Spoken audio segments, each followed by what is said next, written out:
કાંકરેજ તાલુકાના દુગાવાડા ખાતે આવેલ શ્રી પંચમુખી હનુમાનજી મહારાજના મંદિર ખાતે કોંગ્રેસના ધારાસભ્ય અમૃતજી ઠાકોરના અધ્યક્ષસ્થાને કારોબારી બેઠક યોજાઈ હતી, જેમાં સૌપ્રથમ દીપ પ્રાગટ્ય કરી કાર્યક્રમને ખુલ્લો મૂક્યો હતો। ત્યારે કાંકરેજ તાલુકા કોંગ્રેસ પ્રમુખ ગોપાલસિંહ સોલંકી, બચુજી મકવાણા, પૂર્વ જિલ્લા પંચાયત પ્રમુખ કેતુભા વાઘેલા, ઉમરી કોંગ્રેસ આગેવાન શિહોરી શહેર પ્રમુખ ભીખુભા ડાભી, ભરતજી ઠાકોર પાદરડી, અમરતજી ઠાકોર, તાલુકા કોંગ્રેસ સમિતિ ઉપપ્રમુખ વેનાજી ઠાકોર, કાંકરેજ તાલુકા કોંગ્રેસ મહામંત્રી વદનજી ઠાકોર ચેખલા, સરપંચ પતિ રમેશજી ઠાકોર, સોશિયલ મીડિયા મહામંત્રી સુનિલ પટેલ, પૂર્વ યુથ કોંગ્રેસના પ્રમુખ કાંકરેજ કરશનભાઈ જોશી, ઉપપ્રમુખ કાંકરેજ તાલુકા કોંગ્રેસ સમિતિ પરબતજી વાઘેલા, પૂર્વ તાલુકા પંચાયત સદસ્ય સુરેશ દેસાઈ, વિનાજી ઠાકોર, પૂર્વ પ્રમુખ થરા નગરપાલિકા,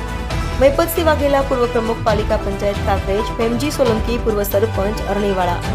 બાલાજી ઠાકોર, સુરુભા પરમાર, ભવાનજી ઠાકોર, કોંગ્રેસ અગ્રણી, પારજીજી ઠાકોર, યુવા અગ્રણી ચેખલા સહિત મોટી સંખ્યામાં કોંગ્રેસના કાર્યકરો ઉપસ્થિત રહ્યા હતા। જેમાં સૌથી અગત્યની બાબત વિશે વાત કરીએ તો કાંકરેજ તાલુકાના ઉચ્ચરપીના સરપંચ હાર્દિક દેસાઈ, જેઓ અગાઉ કોંગ્રેસ પક્ષને છોડી ભાજપમાં જોડાયા હતા, ત્યારે હવે કાંકરેજ તાલુકાના ધારાસભ્ય અમૃતજી ઠાકોર અને કોંગ્રેસ પ્રમુખ ગોપાલસિંહ સોલંકીએ હાર્દિક દેસાઈને મનાવી લીધા છે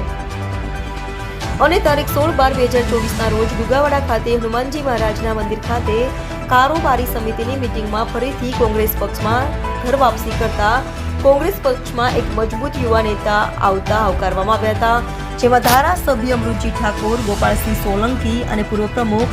જિલ્લા પંચાયત બનાસકાંઠા ભુક્તાજી મકવાણાએ હાર્દિક દેસાઈને કેશ શાલ ઓઢાડી સન્માન કર્યું હતું। સાથે 20 જેટલા લોકોએ ભાજપને અલવિદા કહીને કોંગ્રેસ પક્ષ સાથે જોડાયા હતા। કોંગ્રેસ પક્ષના કાર્યકરો ગલમાં આવી ગયા હતા, જેમાં આવનારી ગ્રામ પંચાયતો અને તાલુકા પંચાયત, જિલ્લા પંચાયતની ચૂંટણીમાં કોંગ્રેસ પક્ષને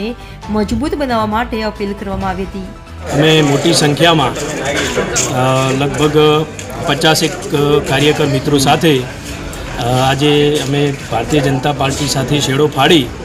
અને ભારતીય રાષ્ટ્રીય કોંગ્રેસ પાર્ટીમાં જોડાયા છીએ। મેં લગભગ આજથી 1 વર્ષ પહેલાં ભારતીય જનતા પાર્ટીમાં એક અપેક્ષા સાથે જોડાયા હતા કે ભાઈ ભારતીય જનતા પાર્ટીની સરકાર છે અને એ વખતે ભગવાન રામનું મંદિર બની રહ્યું હતું અયોધ્યાની અંદર, એટલે ખરા અર્થમાં કે હવે રામ રાજ્ય આવશે આવી દરેક ભારતવાસીએ કલ્પના કરી હતી અને એ આશા અપેક્ષા સાથે અમે જોડાયા હતા। પરંતુ એવું કંઈ જ દેખાયું નહીં, ખાલી માત્ર મોટી મોટી વાતો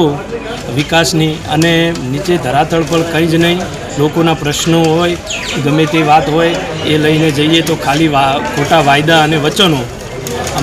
લગભગ કાંકરેજ તાલુકામાં છેલ્લા 1 વર્ષથી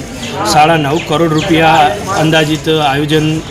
પડ્યા છે। અમને ગામ લોકો પ્રશ્નો કરે સરપંચ તરીકે કે આપણા ગામમાં વિકાસ કેમ નથી થતો, પણ તાલુકામાં આયોજન ન થાય તો ગામમાં વિકાસ કઈ રીતે થાય? એટલે ભારતીય જનતા પાર્ટીની સરકાર દ્વારા કાંકરેજ તાલુકામાં અનેક પ્રશ્નો છે, પરંતુ એમની અવગણના કરવામાં આવે છે, જેથી દુઃખી થઈ અને અમે આજે રાજીનામું આપી અને ભારતીય રાષ્ટ્રીય કોંગ્રેસમાં ઘર વાપસી કરી છે।